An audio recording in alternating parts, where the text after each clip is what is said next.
Whether you're an experienced Figma designer or someone who wants to try out one of the more powerful design tools on the market, creating a microapp from Figma will empower you to deliver the highest fidelity output while also saving you time.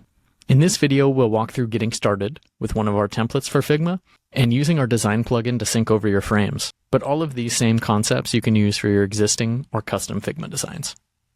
To get started, in your tiled account, click the New Microapp button and select Pick a Template. By default, you'll be dropped into our templates that use Figma as the source design file.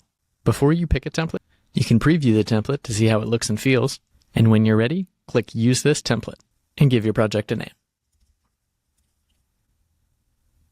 Then two things will happen.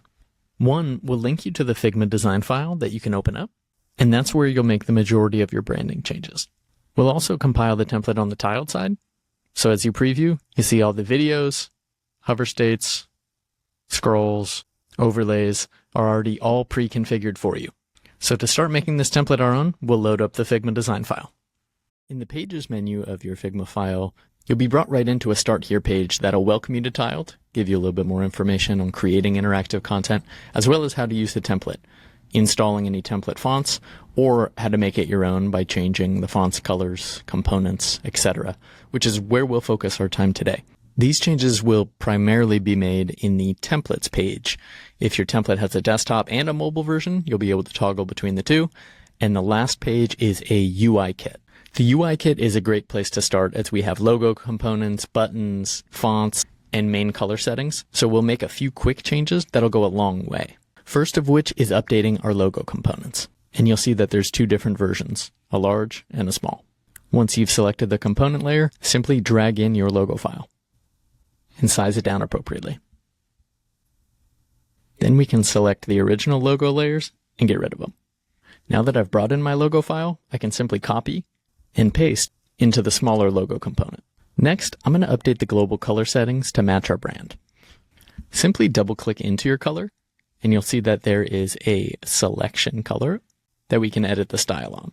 Copy and paste your hex code, or use the eyedropper. You also have free reign to adjust the fonts that are used, as well as the button styles, but for the sake of time, we're going to push forward. Now that we've made some changes to the components, as I click back into the template canvas, we'll see that our global components have updated, as well as our main color changes. So let's go over how to push those back into Tiled using our plugin. You can pull up your plugins modal by selecting the Figma logo in the upper left, and your plugins will be listed. You can also load your plugins in the main toolbar under Actions, and you'll see it in Recents and Plugins and Widgets. Our Figma plugin is free to use. You'll simply need to authenticate with your Tiled login credentials and select which project that you want to sync to. With the plugin ready, there are two main ways in which you can use it to sync your frames.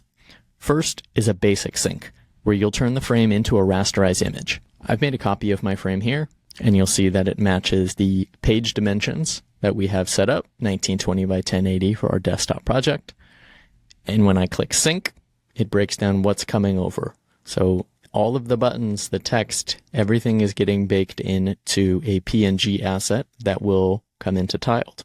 Now I can click open in Tiled, or if I already have the builder open in another window, I can toggle over. An important step is that you'll need to refresh your page in order to see your changes take effect. As I look to my assets panel, we'll see that our home frame came over successfully. Now our home page hasn't updated because again, I duplicated our frame, but you'll see that down at the bottom of our page timeline, because it matched the same dimensions, it set it as a page, and everything is built into this image. Now, what I want to do is delete that image as our main background, and I'm going to go ahead and set a video.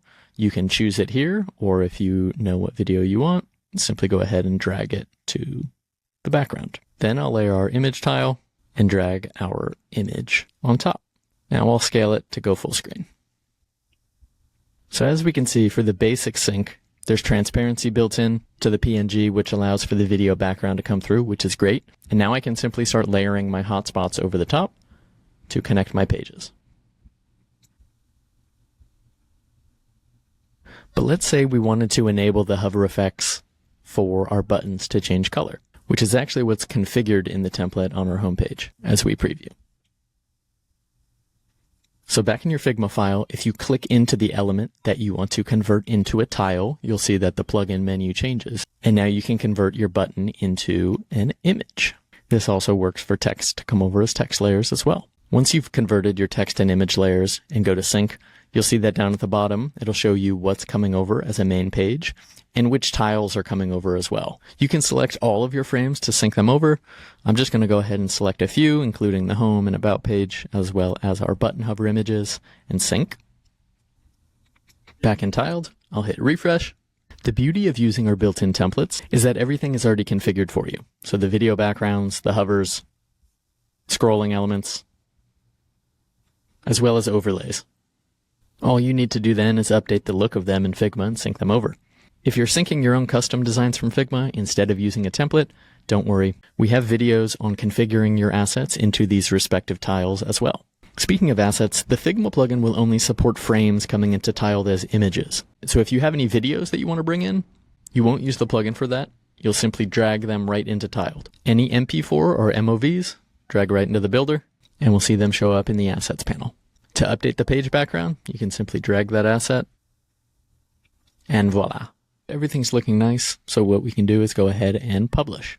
You'll see that there's an option in the publish modal to set a cover image, which is a thumbnail that shows in your internal tile library, but also serves as a splash loading screen when shared externally. Since we didn't sync this over initially, let's head back to the template.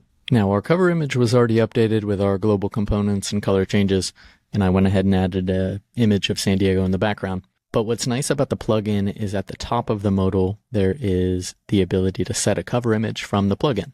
If you hit add cover image, select your frame, and it's set in place. Now you can simply sync that asset over, and you'll see that your changes have taken effect. If you're not going off of a template, you'll also see that the dimensions are listed here for your own custom thumbnail. Now go ahead and publish and share. We hope this was a helpful walkthrough of using the Figma plugin as well as some of our templates, but if it sparks any questions, don't hesitate to reach out to us at support@tiled.co.